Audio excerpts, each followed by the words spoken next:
Sutra Tata yang Menakjubkan. Bab 7. Perumpamaan Kota Gaib. Sun Fasyang. Episode 1014. Tata krama dari para Buddha dalam menanggapi permohonan. Menyetujui dalam hati adalah tata krama dari para Buddha dalam menanggapi permohonan. Dharma adalah demikian. Mengikuti standar dari Buddha terdahulu. Para dewa memuliakan dan mengaguminya. Tidak seperti para makhluk awam. Para praktisi ajaran non-Buddhis dimungkinkan untuk melihat dan mendengar, sehingga jalan tetap eksis. Kedengarannya sangat dalam. Ini hanyalah sebuah aturan, tata krama. Kita sering bisa melihat pada sutra, sering bisa terlihat, dewa atau manusia, datang memohon Sang Buddha membabarkan Dharma. Sang Buddha menyetujui dalam hati. Ini sering kita lihat dalam sutra. Ini adalah tata krama para Buddha dalam menanggapi permohonan. Seandainya jika datang mengundang Sang Buddha menjawab berhenti. Artinya masih belum bisa. Jalinan jodoh masih belum tiba. Ini adalah tata krama para Buddha dalam menanggapi permohonan, tata krama atau aturan. Dharma adalah demikian. Dharma adalah demikian. Mengikuti standar dari Buddha terdahulu adalah satu macam tata krama. Oleh karena itu, kita harus mengetahui, tata krama juga sangat penting, terutama bagi para praktisi ajaran Buddha. Harus menerima pengajaran, harus mewariskan ajaran, menerima pengajaran namun tidak mewariskan ajaran, mewariskan ajaran namun tidak menerima pengajaran, urutannya bisa kacau. Oleh karena itu, kita harus mengikuti urutannya. Kita kelompok organisasi di dunia juga demikian. Hal apa yang akan kita lakukan? Harus ada urutan dan aturannya. Prinsip yang sama. Zaman dahulu sampai sekarang tetap haruslah demikian. Aturan dan urutannya. Jika tidak akan seperti sekarang. Berada pada masa kemunduran Dharma. Orang-orang sudah tidak mengikuti tata krama lagi. Nilai etika dan moral juga telah menghilang. Kondisi masyarakat sekarang. Lihatlah kondisi masyarakat sekarang. Benar-benar kacau dan tidak mengikuti aturan. Zaman dulu, mulai dari rumah tangga, keluarga itu apakah 5 generasi tinggal satu rumah, 4 generasi tinggal satu rumah, 3 generasi tinggal satu rumah. Sebuah rumah tangga seperti ini mengikuti aturan leluhur, yaitu satu generasi menghormati generasi sebelumnya. Demikian terus menghormati, menghormat kepada yang tua dan berbakti. Zaman sekarang sudah tidak demikian lagi. Sudah tua, kamu pensiun saja. Masalah anak muda, kamu jangan ikut campur. Kamu harus menghormati pendapat kami anak muda. Di zaman sekarang kita sering mendengar seperti ini. Jadi meskipun di masyarakat dikatakan begini, masyarakat ini jika yang tua, makin lama makin banyak, itu menjadi sebuah problem. Setelah mendengar ini, orang tua telah menjadi sebuah problema di masyarakat. Begitu mendengarnya, hati terasa sangat pilu. Sebenarnya kita harus merawat orang tua. Ataukah orang tua telah menjadi sebuah problema di masyarakat? Juga terasa di dunia sekarang. Angka populasi penduduk terus melonjak. Jadi sulit dihindari usia kehidupan sekarang. Karena kemajuan teknologi kedokteran, jadi usia hidup semakin lama semakin tinggi. Karena tubuh semua orang semakin sehat. Itu sebenarnya juga hal yang baik. Orang tua berbadan sehat, usia hidup makin panjang. Usia panjang maka semakin lama hidup. Tentu menjadi tua, tentu saja memikirkan kembali ke masa lalu. Saat mendengar ada seorang yang berumur 60-an tahun, umur yang tidak muda lagi, 70 tahun, ayah panjang umur. Namun sekarang berumur 60-an tahun, masih mudalah. Saya melihat orang berumur 60-an, terlihat hampir seumuran dengan anaknya. Terkadang saat ada ibu dan anak perempuannya datang ke saya, terkadang saya bisa keliru melihat, mengira anak perempuan adalah kakak perempuan dari sang ibu, karena ibunya berumur sekitar 40-50 tahun, menggunakan riasan wajah dan berpakaian juga sama, sehingga terlihat lebih muda dari anak perempuannya. Singkat kata, kita bisa berpikir mengapa orang sekarang seperti ini. Dulu jika seorang berumur 40-an atau 50-an, mereka tidak berani mengenakan baju berwarna merah, pakaian dengan corak-corak. Kamu sudah berumur, mengapa bisa pakai pakaian yang penuh dengan corak? kamu sudah di umur 40-an atau 50-an. Sekarang orang berpakaian lebih santai, namun pakaiannya terlihat lebih terbuka, makanya mereka terlihat lebih muda. Mereka tidak mengakui sudah berumur, namun ada satu tanda penuaan yang harus mereka akui, yaitu kehilangan ingatan atau Alzheimer. Sekarang orang tua berumur 60-an, mulai melupakan ini dan itu. Perlahan akhirnya akan jatuh ke dalam depresi. Depresi dan Alzheimer adalah problema dalam usia tua. Mengapa? Tubuhnya kelihatan masih gagah, namun mengalami depresi, penuh kerisauan, dengan sendirinya kehilangan ingatan. Depresi dan kehilangan ingatan, dua hal ini bagaikan kembar siam, adalah masalah psikologi. Kenapa muncul penyakit psikologi ini? Kenapa saraf otak kita bisa lupa dengan kejadian yang di depan mata kita? Yang kita ingat hanya kejadian yang lampau, sudah terbalik-balik. Masalah zaman sekarang cenderung lebih banyak seperti ini. Mengapa? Karena merosotnya moralitas, tidak mengikuti etika dan tata krama.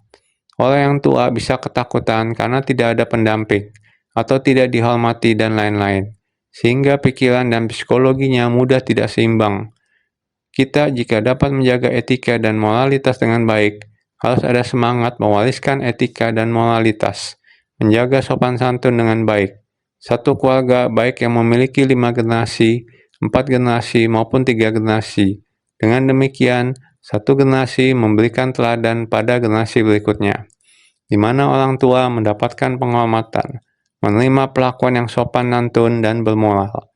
Jika masyarakat bisa demikian, kehadiran orang tua apa ada masalah? Orang dulu jika melihat 3 atau 4 generasi tinggal bersama, ayah kamu sangat beruntung. Kekayaan, keluarga, dan panjang umur semua lengkap. Kebahagiaan, kekayaan, dan usia panjang, suatu hal yang sangat membanggakan. Sekarang ini, apabila sudah lansia, akan menjadi kesepian. Sudah biasa. Bertanya kepadanya, apakah punya anak? Duh, jangan tanya tentang anak. Ada berapa? Jangan hitung berapa orang. Benar ya, ini sudah menjadi suatu hal yang lumrah di masyarakat. Tetapi di kehidupan lansia, semua orang menganggap ini adalah problem dari lansia. Apabila di setiap rumah kita dapat menjadikan orang tua sebagai sesuatu yang berharga, kita sudah seharusnya membalas budi. Ini adalah pendidikan tentang moralitas keluarga kita. Apabila dapat demikian, apakah akan ada masalah di masyarakat? Setiap rumah akan mendapat berkah, makmur, dan panjang umur. Dengan demikian akan mendapat pujian dari orang-orang. Tetapi masyarakat sekarang sudah tidak dapat demikian lagi, karena semua orang sungguh berbakat, mendapatkan pendidikan yang sangat tinggi. Setelah mendapatkan pendidikan yang sangat tinggi, semua orang akan pergi bekerja. Keuntungan yang didapat di masyarakat akan semakin besar, semakin lama semakin besar. Sepertinya orang muda di setiap keluarga sangat sibuk. Orang muda yang sedang sekolah pergi ke sekolah, yang bekerja akan pergi bekerja. Lansia akan menjaga rumah dan kebosanan. Bosan tinggal di rumah. Bagaimana dia tidak akan ketakutan? Bagaimana dia tidak akan depresi? Disinilah masalah dari lansia akan muncul. Atau mengapa orang tua tetap tinggal di kampung? Setelah tua, mengapa mereka tidak pergi ikut anak-anak? Ini seperti seharian mengurung mereka di dalam sangkal. Tidak ada kesempatan untuk berbicara dengan siapapun. Namun jika di kampung, dia memiliki teman lama mereka dan menghirup udara yang segar.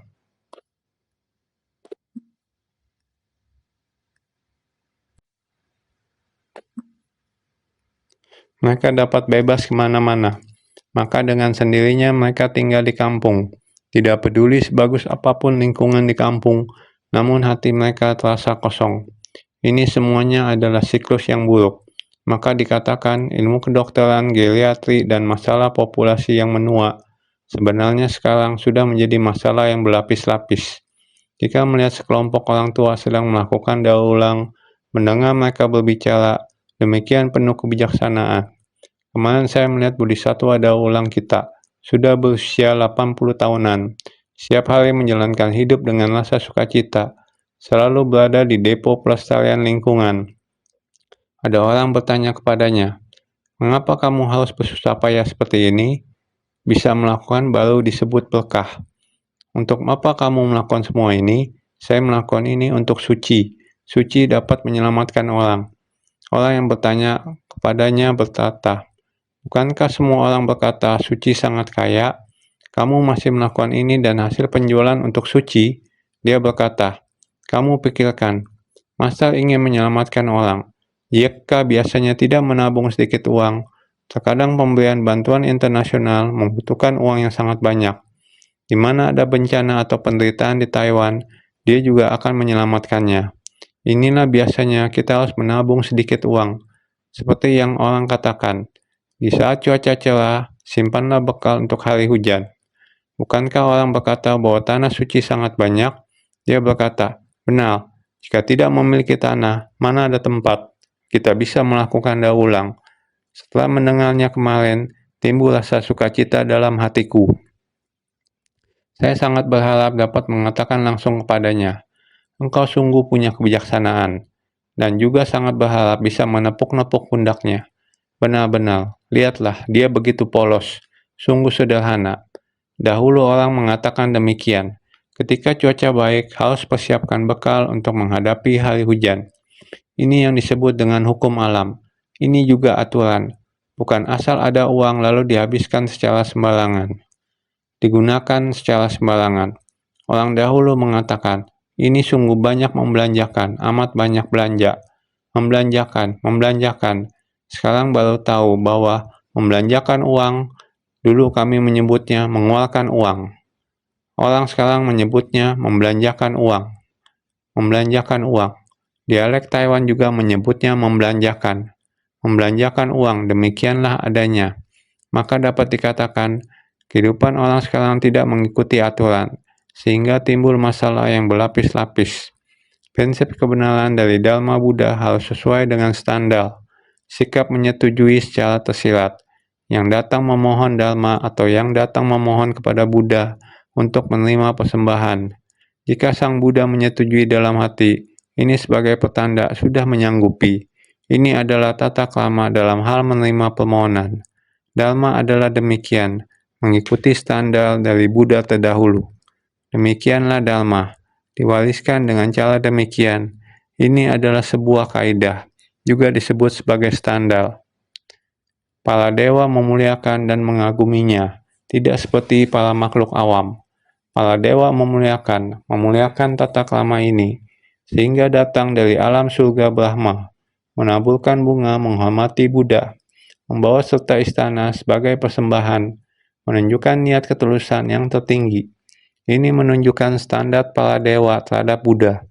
Harus menunggu berapa lama baru muncul sesosok Buddha? Ingin mendengar Buddha memutar roda Dharma adalah tidak mudah. Inilah penghormatan para dewa kepada Buddha. Tidak seperti makhluk awam. Buddha muncul di dunia tidak menghormati Buddha. Banyak kisah Buddha di mana ada orang hendak mencelakakan Buddha. Inilah para makhluk awam. Makhluk awam di dunia yang penuh dengan 5 kekeluhan. Di dunia yang harus menahankan penderitaan. Tempat berdiam dari 5 alam kehidupan. Makhluk awam ini bertentangan dengan jalan dari Sang Maha Sadar. Makhluk awam mengacaukan dunia. Buddha datang ke dunia adalah ingin mengajarkan Dharma, agar para makhluk awam yang mengacaukan dunia ini dapat berjalan ke arah jalan menuju pencerahan. Demikianlah, sulit dihindari bahwa makhluk awam yang bertindak berlawanan dengan jalan pencerahan ini akan membuat berbagai jaring kerisauan dan kegelapan batin, membuat banyak orang menjadi tidak sadar dan tidak mampu membebaskan diri. Jadi para dewa, karena mereka ada membina diri baru bisa terlahir di alam surga. Mereka tidak hanya memupuk berkah, tapi juga mempraktikkan sila. Seperti Dewa Brahma, mereka menikmati yang berwujud, menikmati benda materi, tapi batinnya tetap murni. Tetapi mereka masih giat mencari Dharma, meskipun dapat melatih praktik murni, Visuddha Carita, sampai kondisi 4 dhyana. Tapi masih belum mengetahui bagaimana cara memutuskan siklus kelahiran dan kematian. Bagaimana cara memutuskan siklus kelahiran dan kematian? Jika batin masih terkontaminasi, begitu muncul sebersit pikiran bodoh, maka Dharma 12 Nidana akan mulai lagi. akan tetap terjerat dalam jaring. Ikatan nafsu, benci, asmara, dan dendam juga sama. Ketika sudah terkontaminasi oleh sebesit pikiran bodoh, jaring kegelapan batin akan kembali terbuka. Dengan kegelapan batin sendiri menjebak diri kita sendiri. Dengan demikian, masih tidak bisa terlepas dari siklus kelahiran dan kematian. Dewa Brahma, mereka tahu akan kebenaran sejati untuk memutuskan siklus kelahiran dan kematian, tapi mereka belum benar-benar membuat terobosan, menghayati. Jadi, jarang bisa bertemu dengan Buddha di dunia ini untuk memutar roda Dharma, bahkan untuk memutar roda Dharma Agung, akan lebih sulit untuk ditemukan. Maka, mereka dengan niat hati yang paling tulus datang dari timur menuju ke barat untuk mencari kebenaran sejati dari cahaya ini. Dengan cara ini, para dewa memuliakan dan mengagumi Sang Buddha, tidak seperti para makhluk awam. Para praktisi ajaran non-Buddhis dimungkinkan untuk melihat dan mendengar sehingga jalan tetap eksis.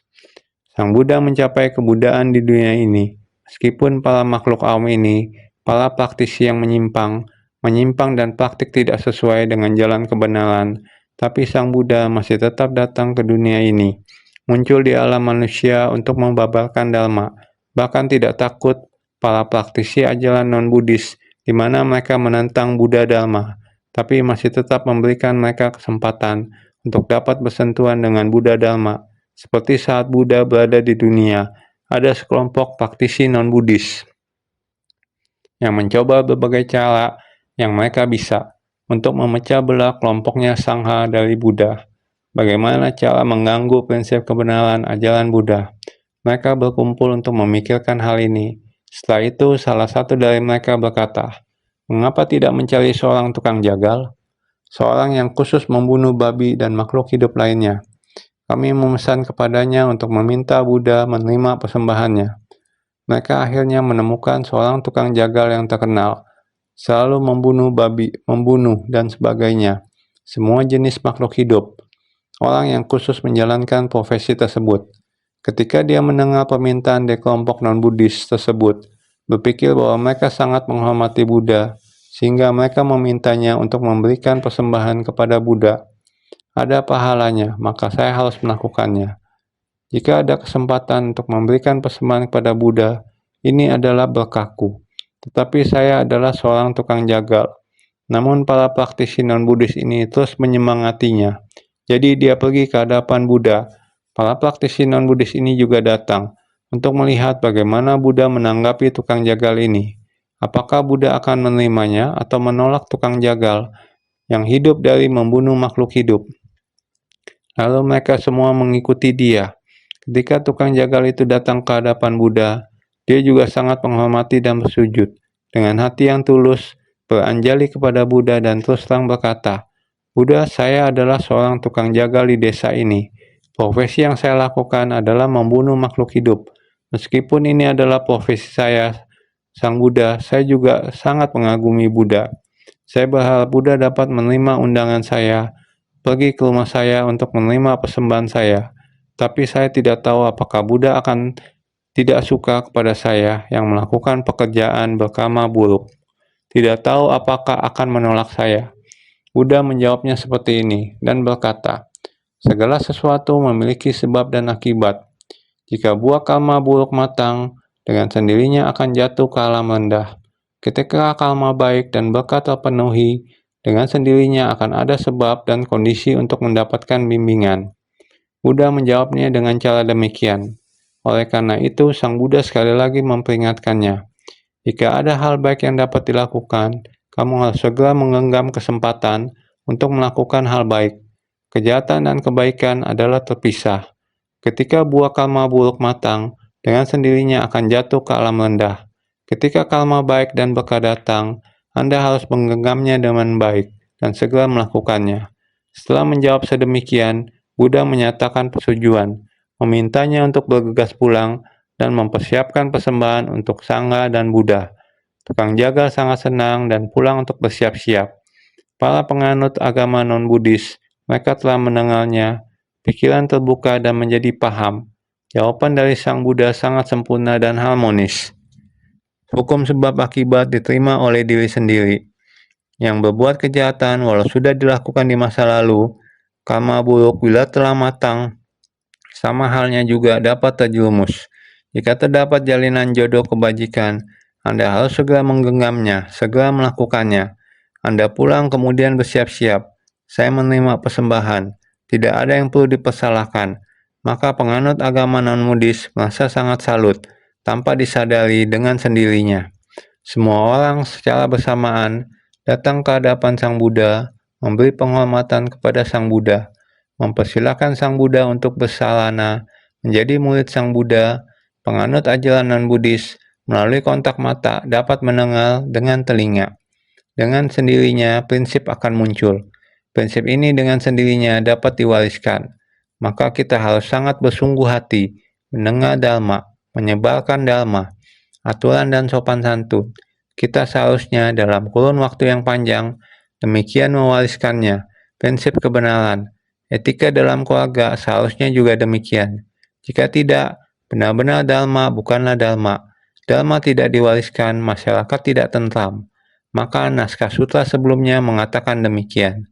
Pada ketika itu, para raja Dewa Brahma setelah memuji Buddha dalam bentuk syair, masing-masing berkata demikian. Sudi kiranya Bhagavan memutar roda Dharma, menyeberangkan dan membebaskan para makhluk, membukakan jalan menuju nirvana. Sutra Teratai Bab 7, Bab Perumpamaan Kota Gaib, segera datang untuk membuka jalan menuju nirvana. Para raja Dewa Brahma sangat menghormati Sang Buddha. Mereka memuja Sang Buddha, sekali lagi menggunakan syair untuk memuja, berharap semua orang dapat mendengarnya, hingga terserap ke dalam batin.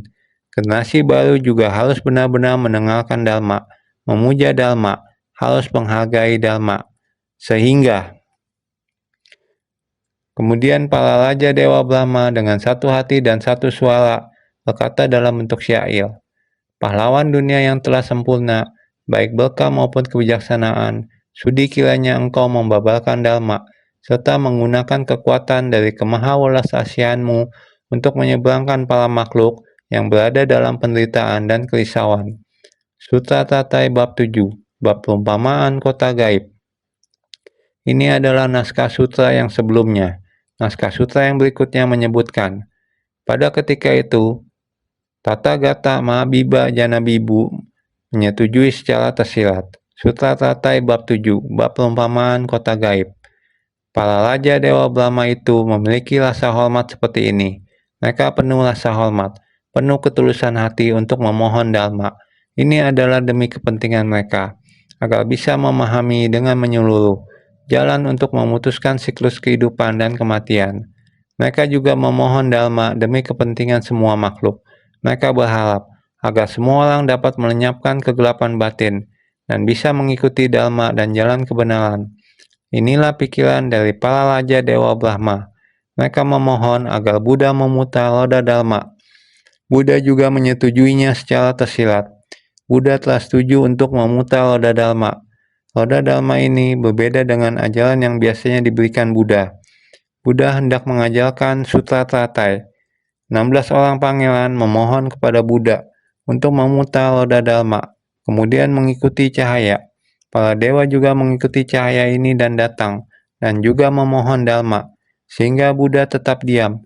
Artinya Buddha telah menyetujui permintaan dari 16 orang pangeran secara tersirat. Artinya Buddha akan membabarkannya, namun Buddha sedang menunggu sampai para dewa semuanya tiba.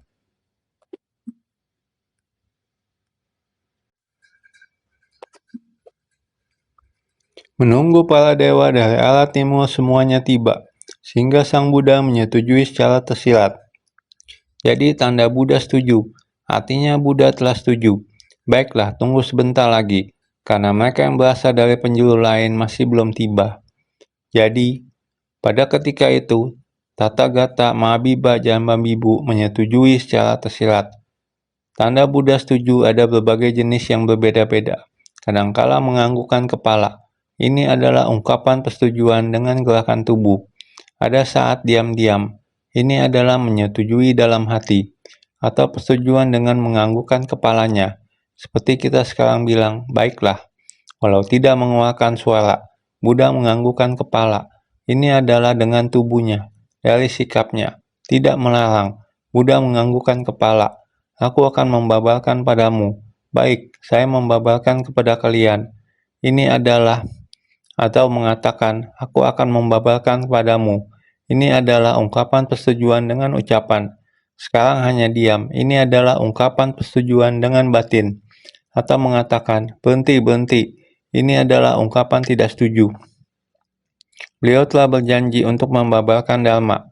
Dengan demikian, dalam hatinya sudah menyanggupimu, sehingga dengan diam-diam dan tidak menjawab, karena hatinya sudah berjanji padamu, ataupun berbicara. Seperti tadi, ada tukang jagal datang untuk mengundang Sang Buddha. Sang Buddha berkata, ketika berkah datang, memanfaatkan sebab dan kondisi, cepat kembali untuk mempersiapkan.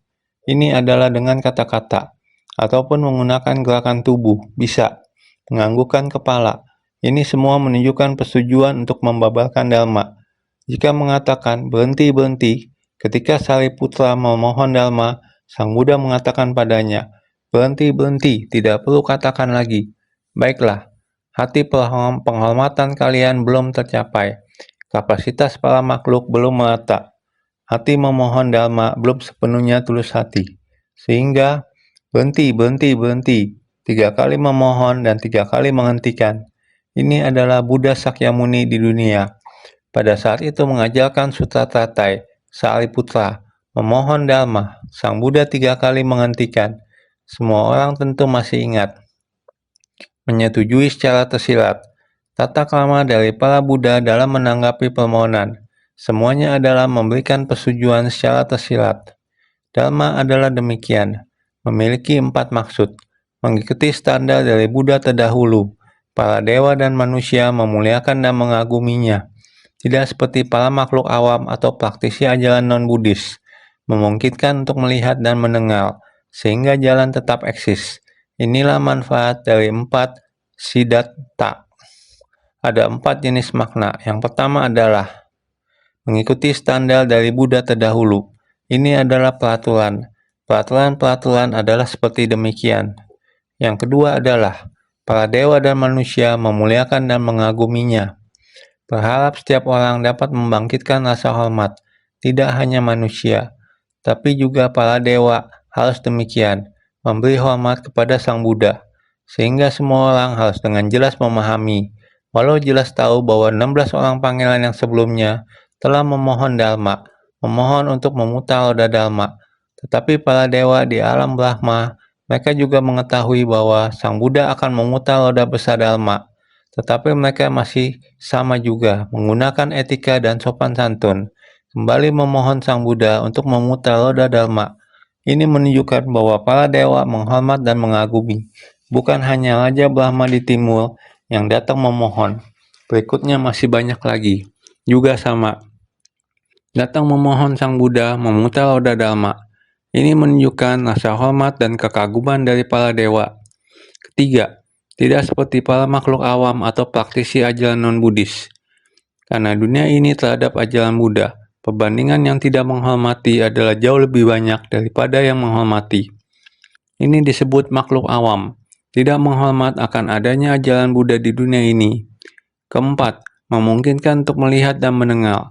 Walau bagaimanapun, dewa dan manusia mengungkapkan rasa hormat tertinggi, mengingatkan semua orang supaya setiap orang memahami, tahu bagaimana terus mewariskan Dharma, harus menghormati Dharma. Sangat tidak mudah Dharma muncul di dunia. Semestinya setiap orang harus menghormati Dharma. Jadi inilah melihat dan mendengar. Dengan demikian menunjukkan rasa hormat yang begitu dalam, agar orang-orang yang tidak menghormati bisa melihat bahwa seharusnya menimbulkan rasa hormat. Ini disebut teladan. Ini disebut pengajaran melalui tindakan. Dengan praktik tindakan nyata untuk memberi pengajaran kepada makhluk awam, dengan tata krama untuk mewujudkan semangat dalam menyebarkan jalan kebenaran. Ini disebut tata krama. Juga adalah pengajaran melalui tindakan. Demikian adanya. Jalan kebenaran baru dapat terus diwariskan selamanya. Ini juga disebut manfaat dari 4 siddhata. Ini adalah metode duniawi, logika siddhata. Metode yang disesuaikan dengan perorangan. Pratipausika Siddhata. Metode mengatasi atau menyembuhkan. Pratipaksika Siddhata. Metode makna tertinggi. Paramatika Siddhata. Ini sebelumnya telah dibicarakan. Demi dunia, ajaran Buddha harus disebarluaskan. Oleh karena itu, kita harus dengan hati yang penuh hormat demi dunia. Ajaran Buddha harus menetap selamanya di dunia. Jadi membutuhkan tata krama yang demikian. Noda batin, ketidaktahuan, dan delusi dari para makhluk sangat berat. Membutuhkan ajaran Buddha, obat dharma untuk menyembuhkan. Jadi keserakahan, kebencian, kebodohan, kesombongan, dan keraguan. Noda batin ini harus diatasi dengan dharma, sehingga demi dunia, demi dewa dan manusia dan dewa di dalam 3 alam, Buddha hendak memutar roda dharma agung, prinsip kebenaran agung yang memutuskan samsara. Dikarenakan demikian, maka dewa dan manusia melewati 5 juta koti negeri, tempat yang sangat jauh, datang berkumpul untuk memohon dharma. Kita harus sangat menghormati. Hormat kepada dharma, walaupun dharma diulang-ulang, maksudnya adalah berkali-kali, sehingga semua orang jelas memahaminya. Sutra bukan hanya sutra, prinsip kebenaran dari dulu sampai sekarang tidak berubah, hanya zaman yang berubah. Dharma adalah obat mujarab yang dapat merespon dunia. Masyarakat sekarang adalah demikian. Hendaklah memahami dengan jelas semangat dari ajaran Buddha.